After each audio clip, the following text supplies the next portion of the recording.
Good morning, afternoon, or evening, everyone, and welcome back to the point distribution webinar. Thank you, everybody, for coming today. Today we have speaking from the Graz University of Technology, Bence Borda, about smoothing inequality for the Wasserstein metric on compact manifolds. Bence. Okay, so thank you very much for the invitation. It's a great pleasure to give a talk at this seminar. So as a motivation, let me first of all remind you real quick of the notion of equidistribution, even though of course you all know this very well, more like just to fix some notation. So let M rho be a compact metric space, and let Pm denote the set of Borel probability measures on M. We say that a sequence in M is equidistributed with respect to some probability measure mu if for any continuous function f on M, this could be either real valued or complex valued, it doesn't matter. If the average value of f on the first capital N terms of the sequence converges to the actual integral of f with respect to mu as capital N goes to infinity. So this is, in fact, just a special case of an even more general notion of weak convergence. So this equidistribution means, in other words, that this finitely supported measure with equal weights here converges to mu weakly as n goes to infinity. So this is a very natural and very simple notion, this equidistribution. And this is a very satisfying situation. We have a universal definition which works on even on abstract spaces, for instance, as a compact metric space, as I said, and it's perfectly meaningful. So the next natural question to ask is how can we turn this notion of equidistribution into something more quantitative? And as you know, in discrepancy theory, the way this is usually done is by specifying a system of special sets depending on which space we work on. For instance, on the unit cube, we could use axis parallel boxes. On the unit sphere, we could use spherical caps. And once we have this system of special sets, we can define notions like LP discrepancy, extremal discrepancy, and so on, which make equidistribution more quantitative. So a downside to this is that this depends very much on which space we work on and what is the system of special sets which we use. If we want a more universal approach which works on any abstract metric space, say, then basically the only thing we can do is to work with the family of balls, metric balls. And indeed, there is a theory of LP discrepancy and L infinity discrepancy with respect to balls on an abstract metric space. So today I'm going to talk about yet another way of turning equidistribution into a more quantitative notion, and this will be using the theory of optimal transportation. A big advantage of this approach is that this is also universal in the sense that we can give one definition which works on any abstract metric space the same way, and it does not rely on choosing a system of special sets. So more specifically, we are going to introduce a metric WP on the set of probability measures which will metrize weak convergence. So in other words, equidistribution will simply be equivalent to the following. So we take the distance of this finitely supported measure with equal weights from the reference measure mu, and equidistribution simply means that this distance in WP converges to 0. So if we also have a rate of this convergence, then we can think of it as a quantitative form of equidistribution. This way we can measure how close a finite point set is to some reference measure, say to uniformity. Okay, so what is this WP metric? Well, this is called the P-Wasserstein metric, where P is some fixed parameter greater than 0, less than infinity. And it's defined the following way. So given two probability measures mu and nu, their distance in WP is defined via this formula. So here this cup denotes the set of couplings. This means this is the set of probability measures pi on m times m, whose marginals are these given measures mu and nu. So what we do is that we integrate this distance raised to the p with respect to this coupling, and in the end we take the infimum over the set of all couplings. So it turns out that using this definition, this WP is indeed a metric on the set of probability measures, and it metrizes speed convergence, which is exactly what we wanted.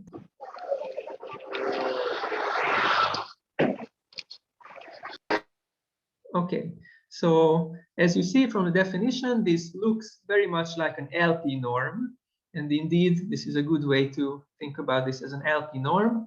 And as such, this WP satisfies every general inequality as LP norms do. For instance, this WP is non-decreasing in the parameter P, at least when P runs in the interval from 1 to infinity. And in fact, there is a very similar general inequality as P runs between 0 and 1. Okay, so this looks fairly abstract, this definition of the P-Wasserstein metric. So let's try to understand what this means more informally. So more informally, we think about this as in the following way. So we have two piles of sand, which look like the measures mu and nu. So this is how we think of these probability measures on our space M. They have the same total mass because mu and nu are both probability measures. What we want to do is we want to make one pile of sand look like another pile of sand. We are allowed to transport mass to make this happen. And if we want to move a unit amount of sand from the point X to the point Y, then it costs us, and the cost of this is exactly their distance raised to the pth power. So in this interpretation, this pi is called the transport plan, and roughly speaking, this d pi xy here tells us how much mass we want to transport from the point X to the point Y.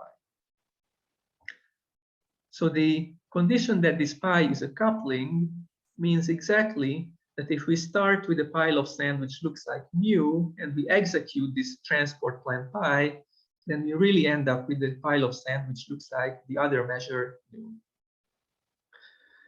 So the meaning of this integral here in the definition, in this interpretation, is that this is simply the total cost of executing this transport plan. So in the end, we take the infimum over all transport plans. So this means that the intuitive or informal meaning of this WP mu nu is that this is the cost of the cheapest transport plan, which moves the measure mu into nu. So by the way, this P-Wasserstein metric is known under different names as well in literature. Some people call it the Kantorovich metric. Some people call it the Kantorovich-Rubinstein metric, and it is also called transport metric for this very reason, because this is related to this problem of optimal transportation. So it turns out that specifically when this parameter P is between 0 and 1, then there is also a very nice dual formulation for this optimal transport problem. This is called Kantorovich duality. And it expresses this distance in WP as the difference of the integral of some function f with respect to the two measures mu and nu, and eventually we take the supremum over a class of test functions f. So here this class of test functions is simply a set of real valued Hölder continuous functions f on the metric space M, where the Hölder exponent is p and the Hölder constant is 1. So in particular, when this p is between 0 and 1, then the meaning of this distance of a finitely supported measure from some reference measure, you can also think of this as the worst case integration error in the numerical integration problem of p Hölder functions. Okay, so this is very nice. Unfortunately, when p is greater than 1, then this does not have an analog, so the WP cannot be expressed as a worst case integration error with respect to a suitable class of test functions. Nevertheless, this original definition is still meaningful and is still very interesting. Okay, so the point is that this WP is a metric on the set of probability measures. Okay, so for the rest of the talk, I'm going to let go of this very big generality of compact metric spaces, and I'm only going to talk about compact, connected, smooth Riemannian manifolds without boundary. The dimension will be denoted by d. We will always use the geodesic distance rho on this manifold, and vol will denote the Riemannian volume measure. So this is not a very strict condition to specify that our metric spaces of this form. Most interesting compact metric spaces are indeed of this shape. You can think as examples of the torus or the unit sphere. If you're a bit more adventurous, you can think about the rotation group SO3, that is also a manifold. And if you're even more adventurous, then you can think about the compact Lie group as examples. Okay, so what we are interested in is we try to approximate the normalized volume, which is now a probability measure, by a finitely supported measure.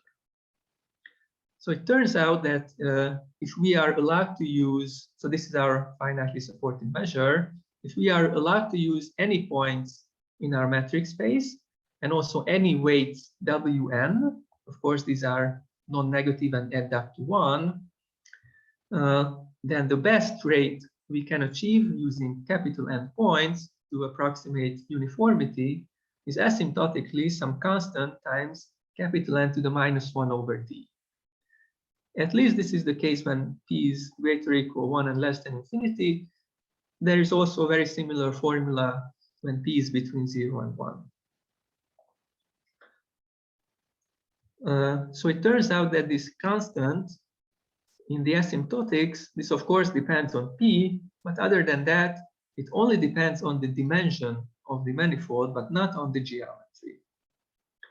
Unfortunately, the explicit value of this constant is not known in general, only in special cases, for instance, when the dimension is 1 or 2. In fact, if we are prescribed a set of capital N points in our manifold, and we are only allowed to use arbitrary weights, then it turns out that the best rate at which we can approximate uniformity is equal, so this is really an identity. This equals simply the LP norm of this distance function, the distance from this given point set. We also know how to choose the weights Wn to achieve this optimality, to achieve this infimum. And to do that, we need to consider the Voronoi cells defined by this finite point set, and simply these weights Wn need to be the normalized volumes of the Voronoi cells. And in fact, in this case, the optimal transport plan is simply to spread the Dirac masses concentrated at these points evenly along all Voronoi cells. So my choice of the normalized volume, this was just an illustration. Similar results are in fact known for more general probability measures mu under some conditions. For instance, it needs to be absolutely continuous. And this problem is called quantization of measure. So once again, the problem is to approximate a given probability measure by a finitely supported one. Okay, so you could say that this problem is completely solved. These are the optimal rates. We know how to choose the points. We know how to choose the weights. But there are still some very natural questions left. For instance, one very natural question is, what if we don't want to allow arbitrary weights, but we want to stipulate that the weights should be equal 1 over capital N for every point? So this is not some artificial question at all. In fact, in actual numerical applications, this simplifies things considerably. Just think about if you work on some very abstract manifold and we are given some point set, then it might not be very easy to find precisely the volume of these Voronoi cells, which we do need to construct our finitely supported measure. So numerically, it's much easier to use equal weights. And so the question becomes, how can we find either deterministic or random finite point sets which are close in Wasserstein metric to a given reference measure?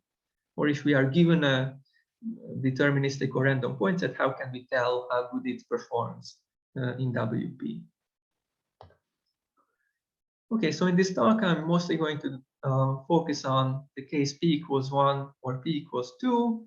This is, of course, very natural because, as I said, this WP is basically an happy norm. I'm only going to talk about dimension at least 2. And the reason is that this optimal transport problem is very special and much easier in one dimension. So in a one-dimensional space, like a line or a line segment, if you think about it as a transport problem, then basically the only freedom you have is whether you want to transport mass to the left or to the right. Whereas even in higher dimensions, we have somehow much more freedom. There are much more complicated ways to transport our mass.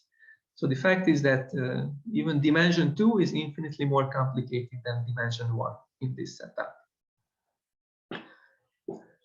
So what I propose is a Fourier analytic approach to studying this Wasserstein metric. And the main advantage of this approach is that this will be universal in the sense that it works on abstract spaces like manifolds. It does not depend on which space we use. And it's also universal in the sense that it gives us a way to study many different point sets with the same set of tools. So this is not tied to any specific model of random or deterministic points. So what I'm going to talk about today is basically just the first steps towards such a general theory. I believe that we are very far from complete theory. I'm going to talk about some facts that are already known and some of my own contributions. But I believe that this is not the end of the road. So more specifically, I'm going to talk about a way to find an upper bound to this Wasserstein distance WP in terms of the Fourier transforms of the probability measures mu and nu. This will take the form of the so-called smoothing inequality. And once we have this general tool to find upper bounds, I'm going to, in the second half of my talk, I'm going to argue about its usefulness by showing you several applications. First applications will be about the simplest possible random model, namely IID point sets on a manifold. The second application will be about deterministic point sets which have a spectral gap, such as the classical construction due to Lubotsky, Phillips, and Sarnak on SU2 and SO3. And I'm also going to give some applications to random walks on compact Lie groups. My hope is that this list is not over, and that we can find some other applications in the future. Okay, so what is a smoothing inequality? Well, it is an inequality which gives an upper bound to the distance of two probability measures in some metric in terms of the Fourier transforms of the measures. So the simplest example is when we work on the torus, in which case the Fourier transform mu hat k of a probability measure is defined simply as the integral of a complex exponential function with respect to mu. And this is, of course, defined at lattice points k. So perhaps the most classical smoothing inequality on the torus is due to Niederreiter and Philip, and it is an upper bound to the so-called Kolmogorov metric, which is defined using as a supremum over all x's parallel boxes B. So what they prove is an upper bound to the distance of mu and nu in this metric. As I said, it is in terms of the difference of the Fourier transforms of the two measures. So here, this capital K is an arbitrary positive integer. One term in our upper bound is decreasing in capital K. The other term is increasing in capital K. And in any specific application, we get to choose this capital K arbitrarily in order to optimize this estimate. So this theorem holds under a suitable smoothness assumption. We need to assume that one of the measures, say mu, is smaller or equal than some positive constant times the Lebesgue measure, and the value of this constant appears in the upper bound. So what does this condition mean? This basically means that mu needs to be absolutely continuous and its density needs to be bounded above by some constant. Okay, so the most well-known special case is when one of the measures is simply the Lebesgue measure and the other measure is a finitely supported measure with equal weights. In this case, of course, this Fourier transform can be expressed as an exponential sum, and this way we recover this famous Erdős-Turán inequality. Of course, there are many other probability metrics, not just this Kolmogorov metric, and indeed, smoothing inequalities are known for many other probability metrics. So let's see what is known about the Wasserstein metric, which we are now interested in. So on one-dimensional spaces, meaning one-dimensional compact spaces, meaning the unit interval or the unit circle, such results were established by Graham for any p greater or equal to less than infinity. Of course, once again, these one-dimensional spaces are very special, so I'm going to mostly ignore this case. It turns out that in higher dimensions, the only known results so far are when p is between 0 and 1 or p is 2. A typical result of this type is due to Bobkov and Ledoux, who also proved a smoothing inequality on the torus specifically, and specifically for the W1 Wasserstein metric. Once again, this t is a free parameter. One of the terms is increasing in t, the other term is decreasing in t, and we get to choose it arbitrarily in a specific application so that to optimize this estimate. Once again, of course, the upper bound is in terms of Fourier transforms. Observe also that this 4 pi square k norm square quantity for lattice points k appear in this upper bound. These are, of course, the Laplace eigenvalues of the torus. And as we will see, this is not a coincidence that they show up. In fact, they also proved very similar upper bounds for WP when p is between 0 and 1. And we can also generalize these results from the torus to compact Lie groups, but in fact, even further to compact manifolds. So the main idea of their proof is to use a smoothing procedure using the heat kernel and to use the Kantorovich duality formula, which I showed you earlier. So once again, this Kantorovich duality expresses this W1 in the dual formulation in terms of Lipschitz functions. And similarly for P between 0 and 1, it expresses in terms of Hölder continuous functions. So this is why this only works when P is between 0 and 1. A very nice feature of this result is that it applies, in fact, without any assumption on the probability measures mu and nu. Okay, so if you want a similar result for W2, the quadratic Wasserstein metric now, there is a very similar upper bound. It looks almost exactly the same.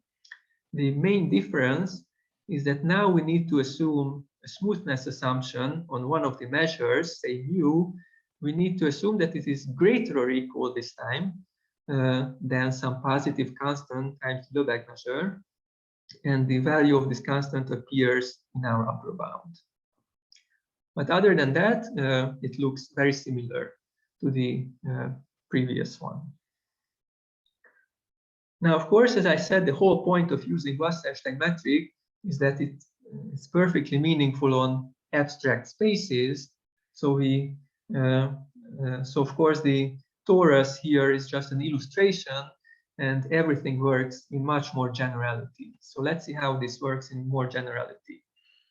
So now let M be a compact manifold and consider the Laplace-Beltrami operator on this compact Riemannian manifold. The lambda k's denote the spectrum of M. Each one is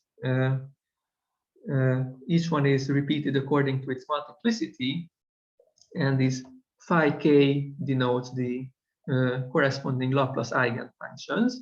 So these phi k's form an orthonormal basis in the L2 space. So in this more abstract setup, the Fourier transform mu hat k of a probability measure is defined simply as the integral of the Laplace eigenfunctions. And as I said, we have a very similar looking smoothing inequality specifically for the quadratic Wasserstein metric W2. Once again, this T is a free parameter. Once again, the estimate is in terms of the Fourier transform of the measures. And once again, the Laplace eigenvalues lambda k appear in our explicit. We need the same smoothness assumption. We need to assume that one of the measures, say mu, is greater or equal than some positive constant times the normalized Riemannian volume. Now, we typically use such inequalities as t goes to 0, or at least with very small positive values of t. So in this case, as you see, the main term here, d times t, is once again depends only on the dimension of the manifold, but not on the geometry. In general, there is also a second order correction term of the rate t to the 3/2. This one does depend on the geometry, but this is also completely explicit. In fact, it only depends on a lower bound to the Ricci curvature. And in fact, if the Ricci curvature is positive semi-definite, then we can even choose this constant k to be 0.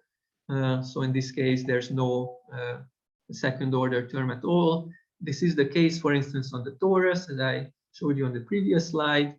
The same holds also, for instance, on the unit sphere, and in fact, on any compact Lie group. There's also a more general version without any smoothness assumption.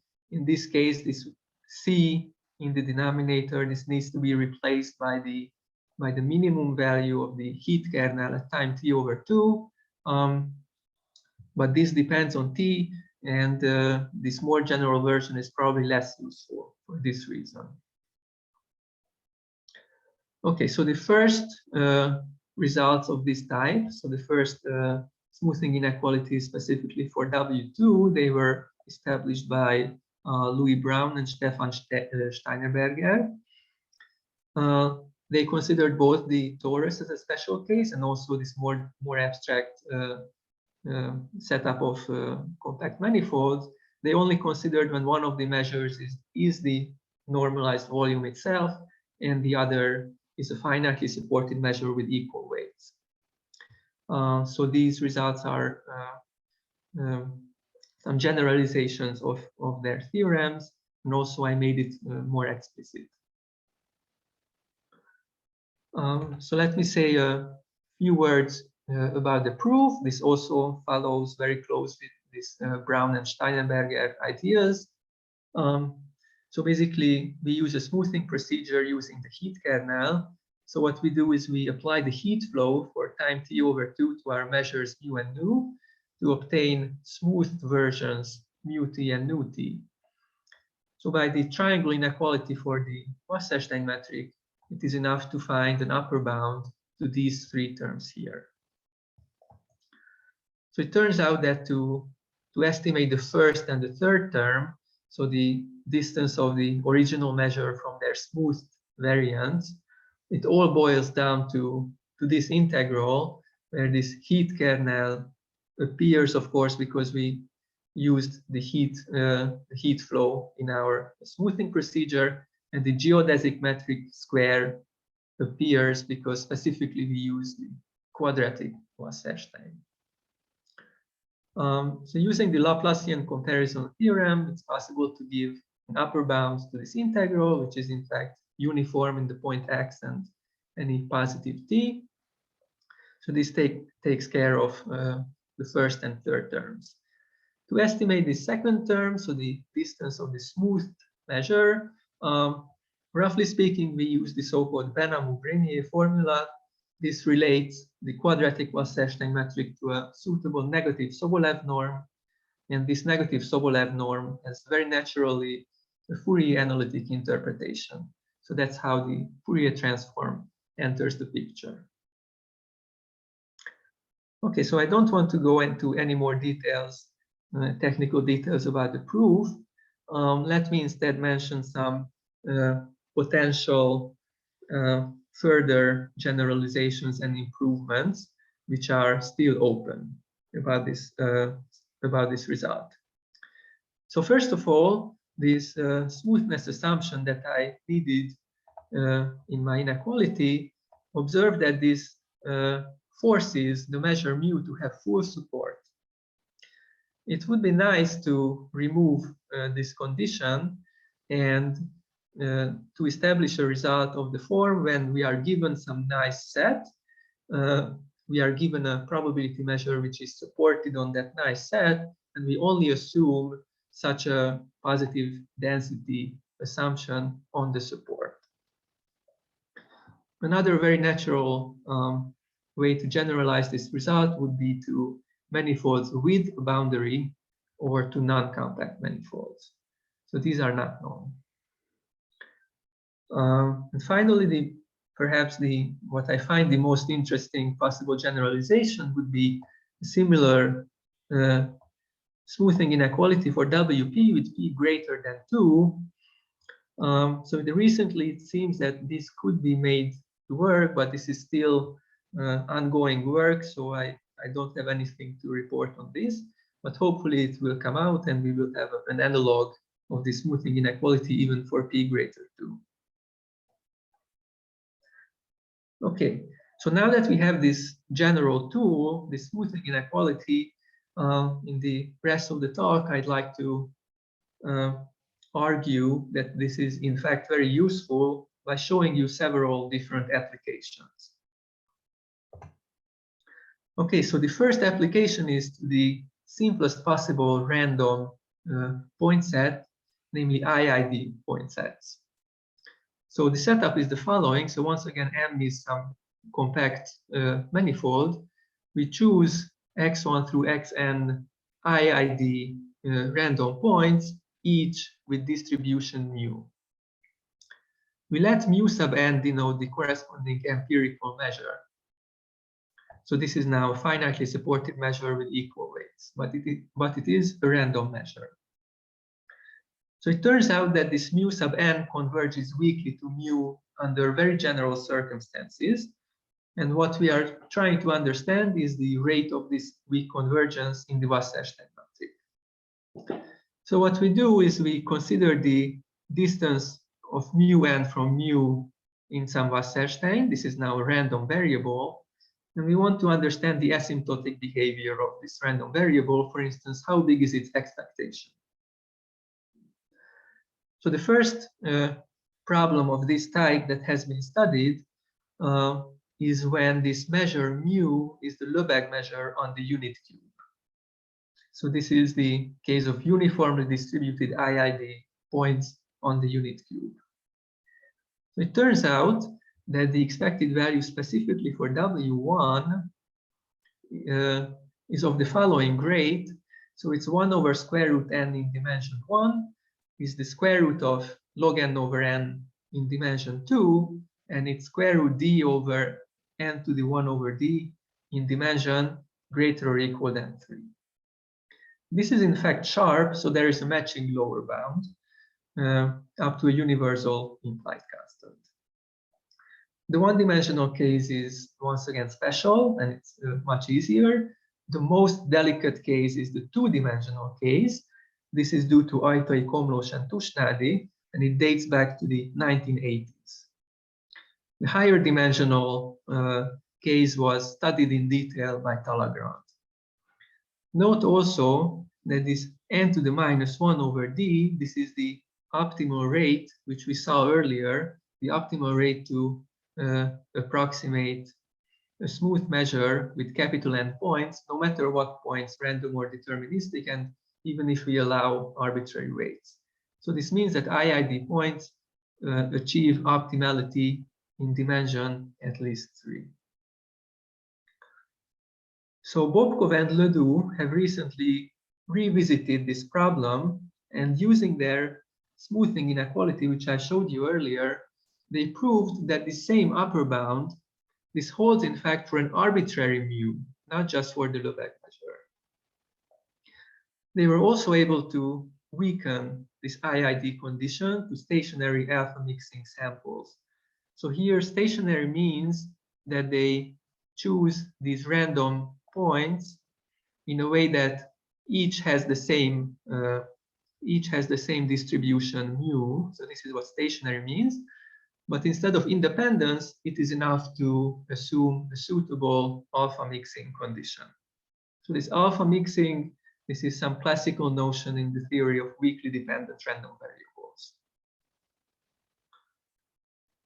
So it turns out that the expected value of WP is also has this same optimal rate of n to the minus 1 over d, as long as this p-value is not too large, in the sense that it's strictly less than dimension over 2.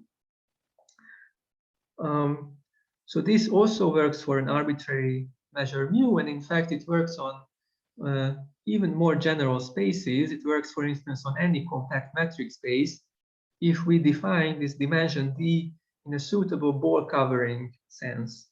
So what this means is that what they need to assume is that given any small positive r, say we want to cover our compact metric space with balls of radius r, then this is possible using at most constant times r to the minus d balls.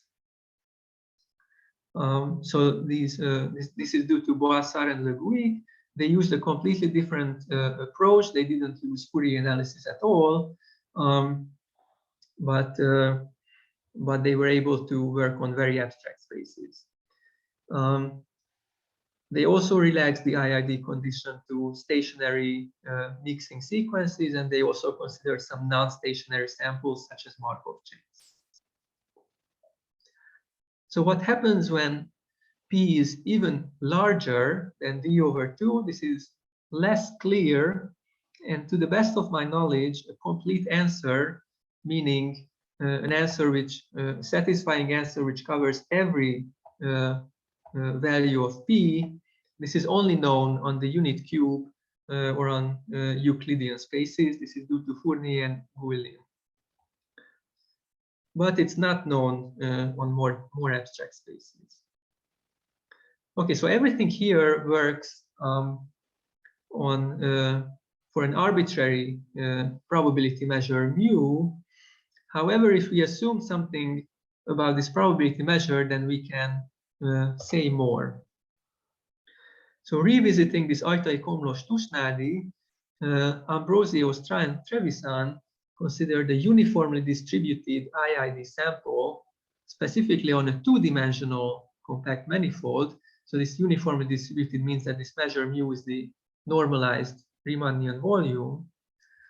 And for the quadratic Wasserstein metric, they were able to not only recover the square root log n over n rate as in the Ajtai-Komlós-Tusnádi, but very remarkably, they also found the precise constant in this asymptotics.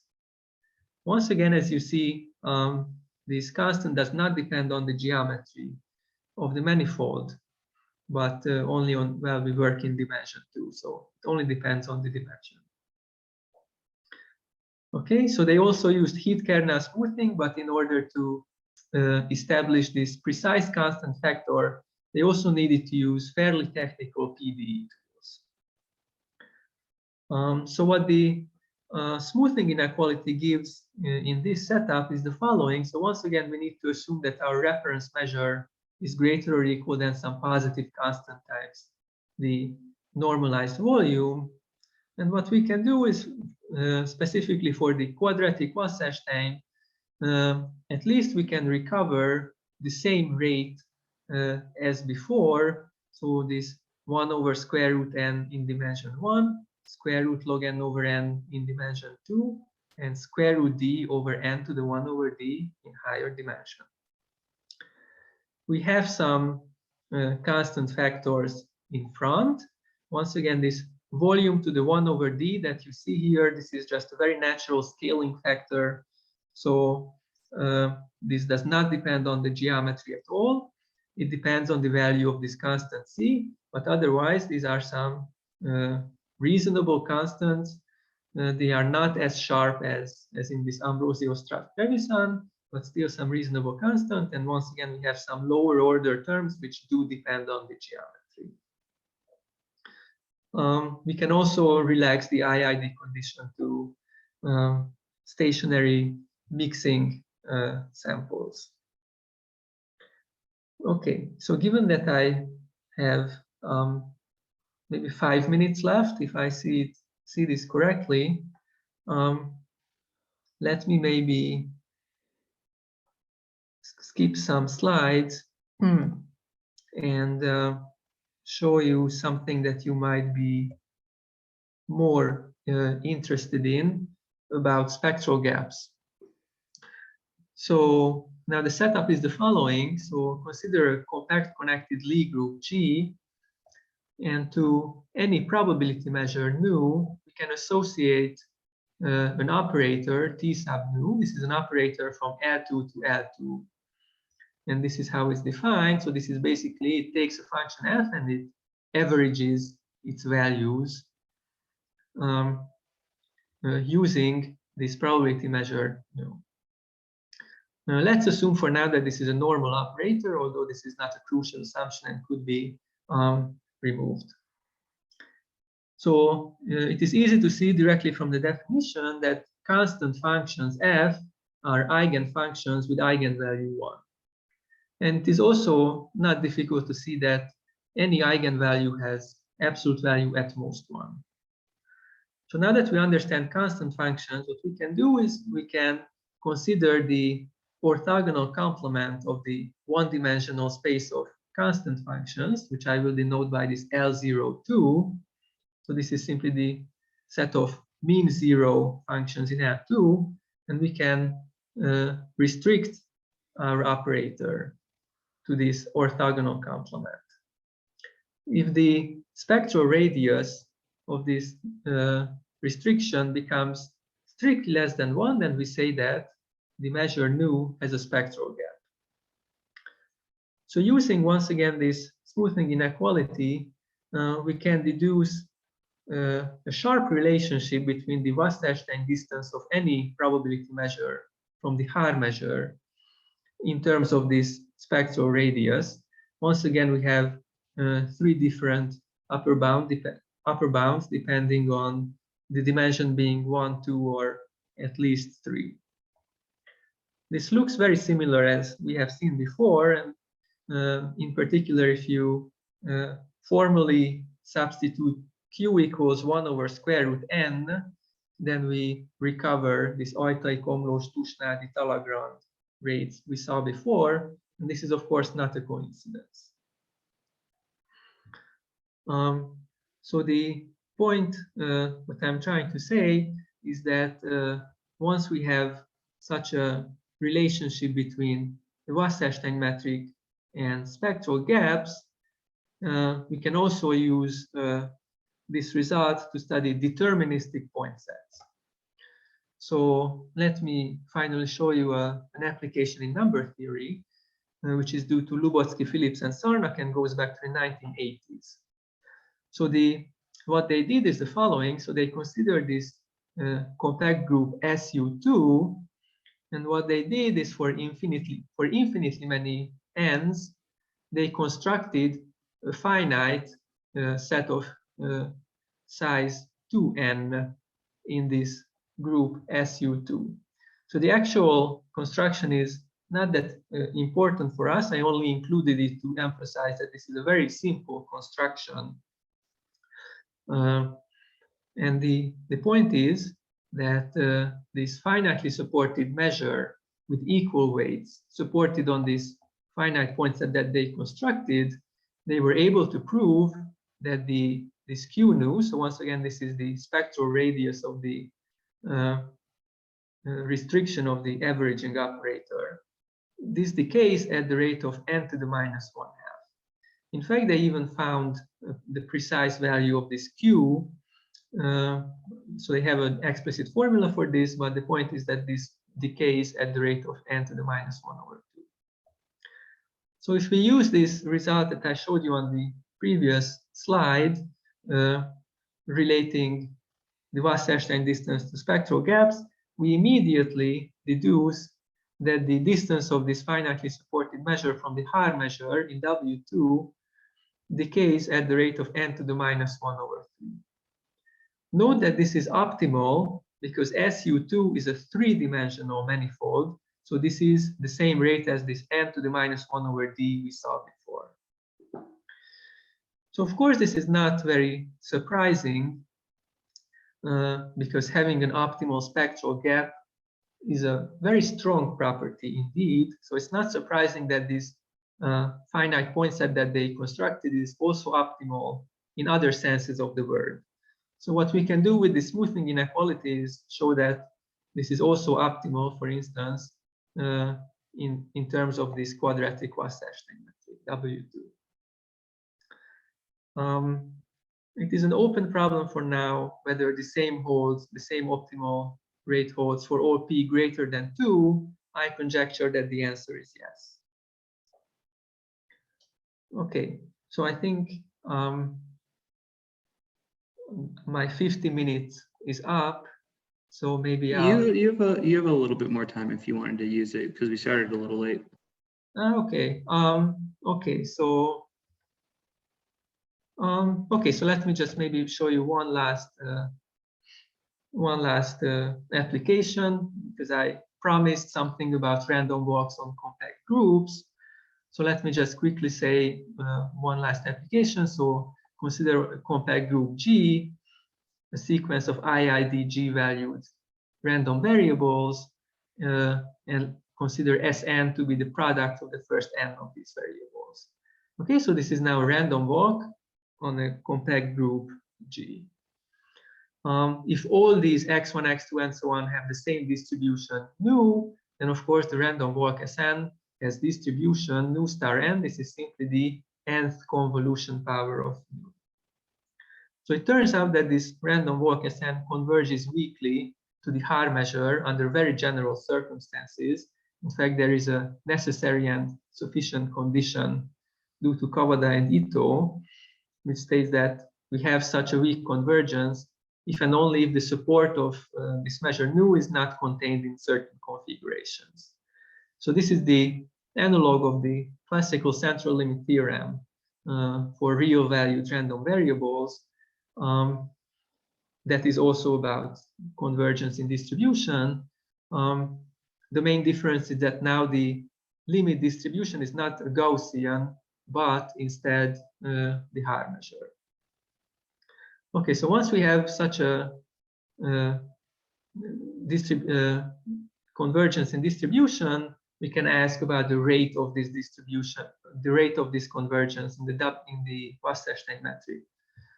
And very surprisingly, what we can prove using, once again, the smoothing inequality is that we work on certain special groups, compact connected semi-simple Lie groups. If you don't know what that is, you can think about just rotation groups, SOD, or the special unitary group, SUD. These are the most classical examples of such groups. Then, remarkably, as soon as we have weak convergence, then automatically the rate of this convergence in the quadratic Wasserstein is automatically very fast, almost exponentially fast. And we can also prove that the corresponding empirical measure concentrated on the points of this random walk is also almost optimal, almost reaches this optimal rate of 1 over n to the 1 over d up to some logarithmic factors. Under some deep conjecture called the spectral gap conjecture, in fact, we can improve this to a genuinely exponential decay, and we can also remove this logarithmic numerator, resulting in a fully optimal rate. So once again, the main message of this is that on certain groups which are highly non-commutative in the sense that they are semi-simple, somehow a qualitative assumption, a purely qualitative assumption of weak convergence automatically can be improved to almost optimal quantitative rates in the Wasserstein metric. Okay, so I think with this, I really thank you for your attention.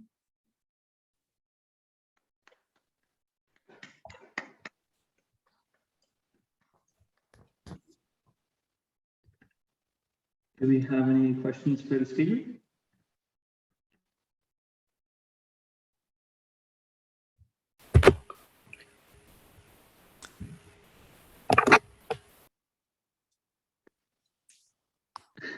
All right. I would have. Oh, go ahead. I would have two questions actually. Namely, the smoothing inequalities you showed right at the beginning. So one for p equals 2, proven by you, I think, and the other by Bobkov and Ledoux. They looked very similar.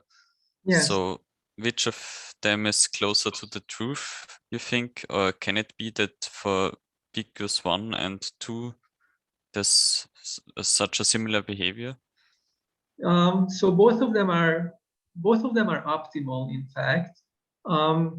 So yes, you're right that they look very similar, and the W2 is bigger, so it seems dubious. But for the W2, we need the smoothness assumption. Yeah, and for the W1, so you prove something weaker, but under weaker conditions. So neither implies the other, in fact, and both are sharp in the sense that that you can prove optimal results for certain random or deterministic point sets using this. So I think both are sharp. Okay. But and yeah, what you ask is what happens when p is between 1 and 2. So that I don't know. Okay. But what I do believe is when p is greater than 2, then I think something similar should hold. But this L2 norm in the Fourier coefficients, so this 2 and 1/2, maybe this will simply be replaced by p and 1 over p. Okay, yeah, thanks. And my second question would be, do you have any intuition for the logarithm which appears if p equals d/2? So in the bounds, the dimension 2 is something special for the distance, Wasserstein distance. Yeah, so you're asking what happens when p equals d/2. Yeah, For and the maybe if you pressure, have or, some intuition, why there may be a logarithm. okay, so I think this is okay. So I'm not sure. Yeah, I'm not sure. Maybe the square root log n over m. So if you should, you know, this Ajtai-Komlós Tusnál, this W1 and D equals 2, this is exactly the case when P is D/2. And where does this logarithm come from? So from your computations, you also got a logarithm in d equals 2, I think. Yeah, so the so in terms of the upper bound, this has to do with the asymptotic behavior of the heat kernel, which in so basically, okay, let me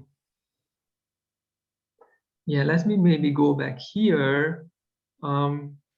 So basically you have this, forget about this exponential, you have this 1 over k norm square for lattice points, say up to something in ZD. Yeah, so the D equals 2 is a special case when this 1 over k norm square increases logarithmically. Okay, yeah, thanks. That's where the logarithm comes from. Yeah. Technical point of view of in terms of the smoothing inequality. But the lower bound is, yeah, it's much more complicated.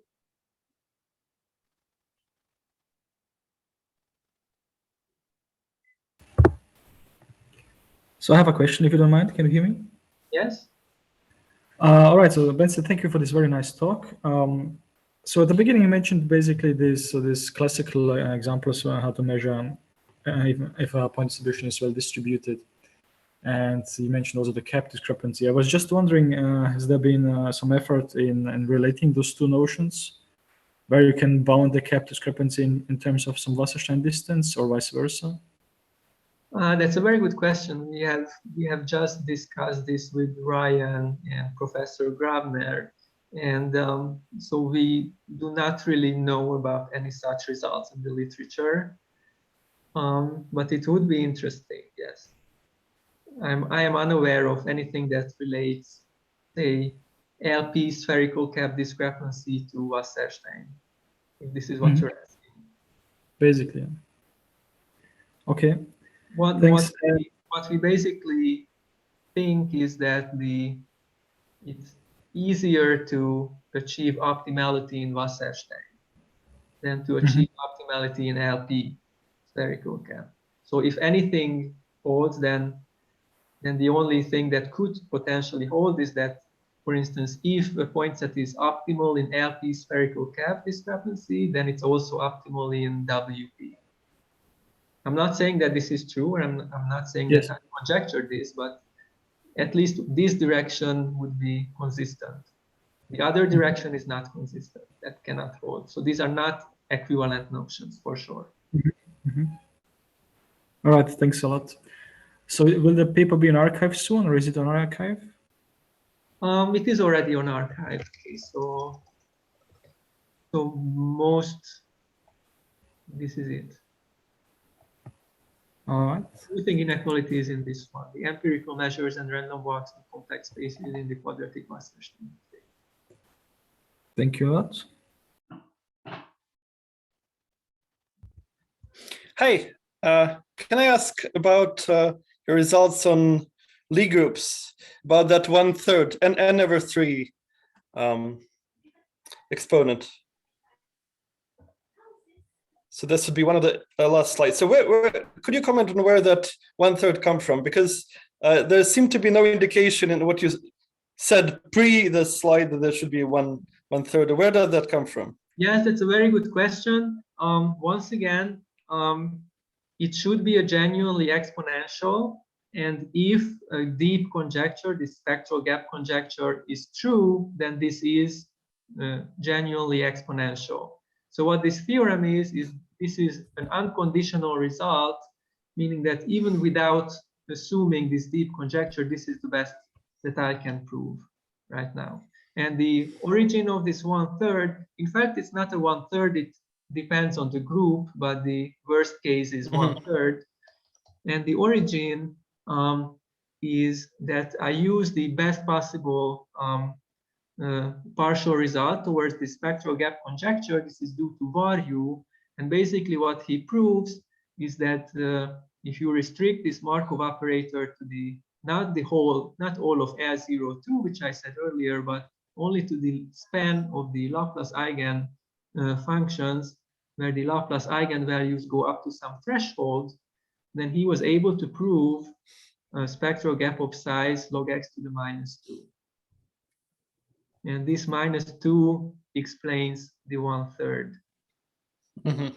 Here, if this could be improved, then already this 1/3 would automatically be improved. So how good are good groups? So you said 1/3 is the worst case. How good are the good cases? Just to get an idea. Oh, okay. I think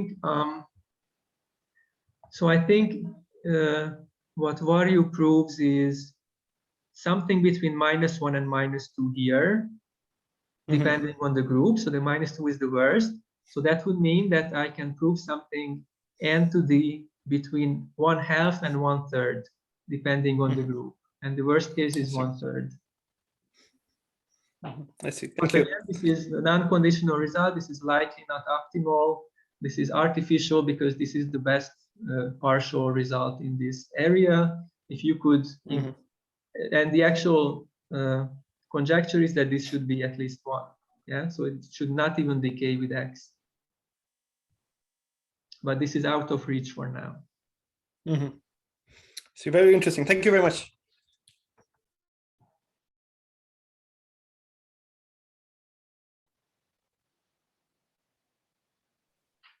I had a question also about this spectral gap conjecture. So in the previous slide, I think the result that you have required the groups to be semi-simple, right?